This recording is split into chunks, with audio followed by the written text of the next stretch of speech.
நம்மளை காப்பாத்திக்கிறது பேரு ரவுடிசம்னா ரவுடிசம் பண்ணுவோம். நோ முத்துனா வெளியூர்காரங்கள ஊரை கொடுக்கறதுக்கு நாங்க என்ன ஊக்கையா? எங்களை போட்டுருவானா அவன்? உம்மால வலை திருடி பவுடர் ஓட்டி ஆளான கேடி போய் அவனை பார்த்து நான் பயப்படணுமா? பரம பொருளையே எடுத்து அவனை போடணுங்க. இதெல்லாம் நீங்க வச்சுக்கீங்க. என்னை பார்த்தா உங்களுக்கு எல்லாம் தேவடியா மாதிரி தெரியுதுல்ல? ராஜம் பொண்டாட்டிடா நானு. என்ன சொல்றேன்? எத்த பார்த்த விளக்குமா தான் வாய்க்கேன்னு தோணுது. தேவையா போய் நடக்கும்.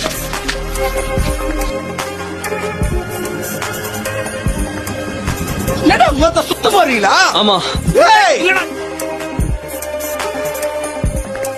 என்னடா தம்பி பயம்? டேய் தூம பாடு வார்த்தைதான் சொல்ற போறேன். போங்கடா.